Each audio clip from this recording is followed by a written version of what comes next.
Hello বন্ধুরা, সকলকে নমস্কার। সকলকে সুন্দর রন্ধনশালায় স্বাগত জানিয়ে আমি আজকে একটা উচ্ছে রেসিপি নিয়ে চলে এসেছি।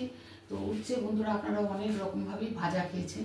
তো এইভাবে একটু ভাজা করে খেয়ে দেখুন যে কতটা ভালো লাগে এবং এই ভাজা দিয়ে আপনার কতটা ভাত খাওয়া যায়। দেখবেন এই খুব সুন্দর লাগবে এই ভাজাটা।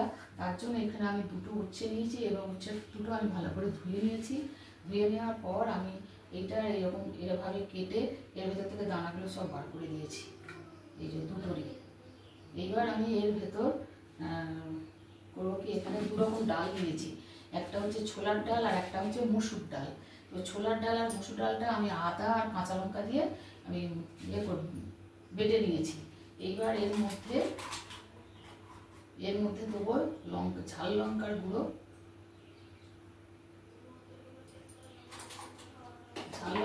আর একটু জিরের গুঁড়ো।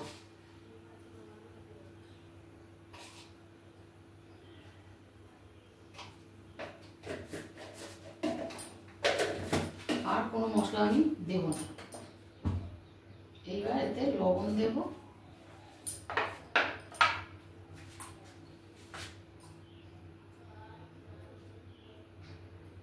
স্বাদ মতো লবণ দিয়ে দিচ্ছি।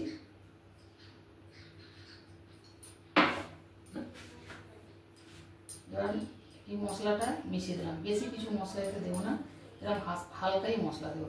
এটা নিরামিষ করছি। যদি আপনারা আমিষ খেতে চান তো এইটার মধ্যে কিছু কুচো চিংড়ি দিতে পারেন বা বড় চিংড়িকে কুচো করে এর মধ্যে দিতে পারেন, তাহলে সেটা আরও সুন্দর খেতে হবে। এবার এটা মিশিয়ে নিয়ে আমি এইটার মধ্যে এইটা ভরে দিচ্ছি, এই ছোলার ডাল বাটাটা।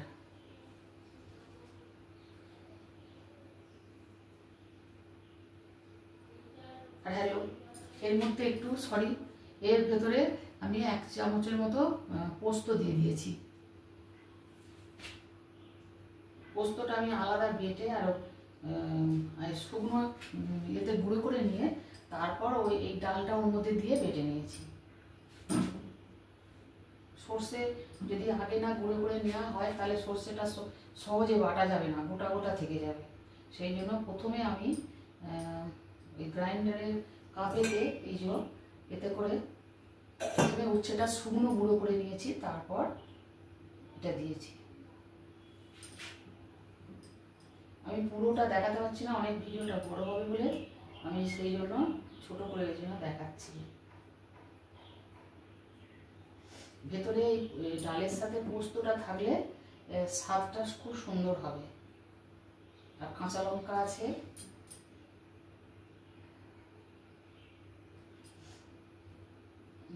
এইভাবে পুরোটা ভরে দিয়েছি। এবার ওপর থেকে আমি এই মশলাটাও মিশিয়ে নিচ্ছি।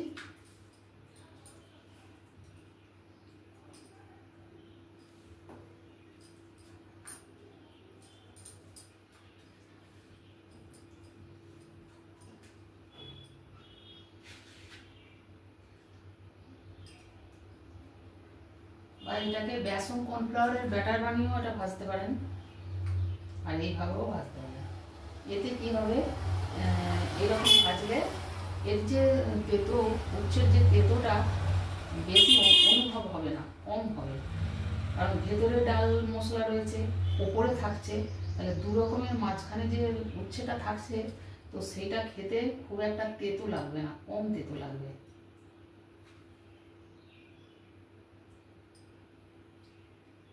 আর এখানে তেল বসিয়ে দিয়েছি, তেলটা গরম হয়ে গেছে।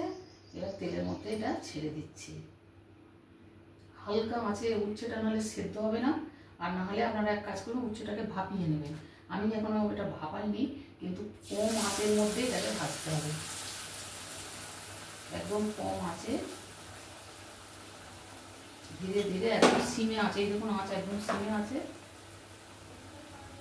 সিমে রেখে একটু সময় দিয়ে এটা ভাজতে হবে, নাহলে সেদ্ধ হবে না করলাটা। আর তা নাহলে প্রথমেই আপনার ওই যে দানাগুলো বার করে নিলাম, তারপরে একটু ভাপিয়ে নেবেন, তাহলে আর কোনো সমস্যা থাকবে না।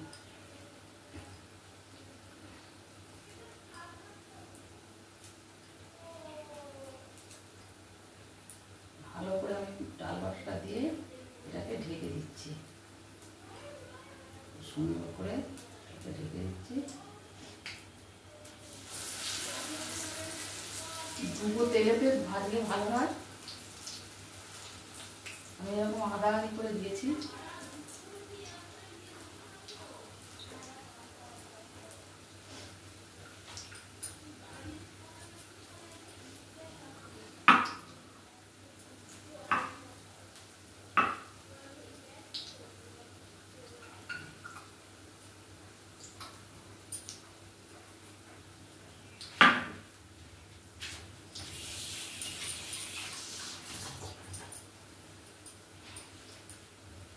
অনেকে বন্ধুরা এই উচ্ছে খেতে পারে না তেতোর জন্য, এমন অনেকেই বেশিরভাগই আছে তেতোর জন্য খেতে পারে না, কিন্তু এইভাবে ভাজলে কিন্তু সহজেই খাওয়া যাবে। একটা পিঠ আগে ভালো করে দিলে তারপর এটা উল্টাবো।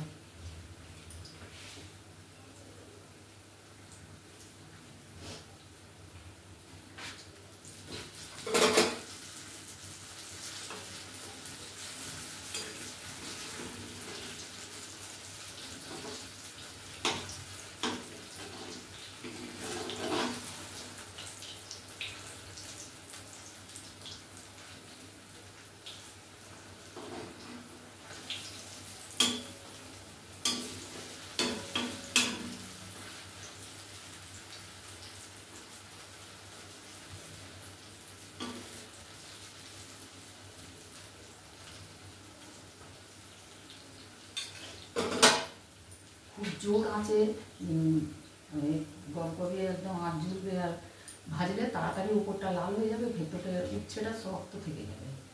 এরকম আস্তে আস্তে ভাজলে তখন এটা সেদ্ধ হয়ে যাবে।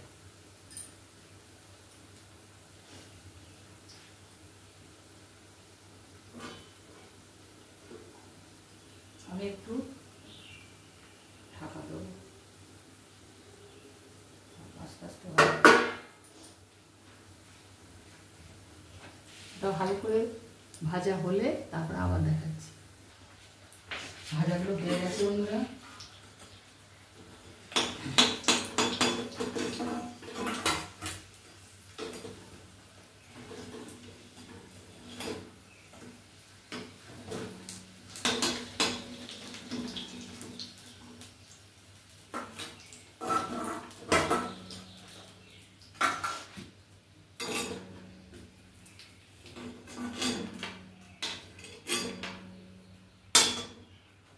তৈরি হয়ে গেল বন্ধুরা, দেখুন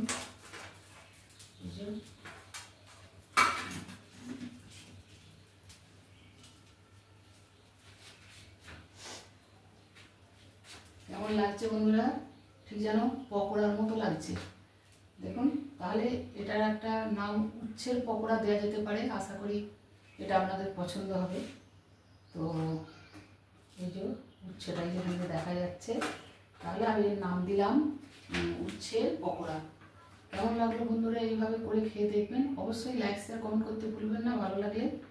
আর সন্ধ্যা রন্ধনশালা চ্যানেলটিকে সাবস্ক্রাইব করবেন ইউটিউব থেকে দেখলে, আর ফেসবুক থেকে দেখলে পেজটা ফলো করবেন।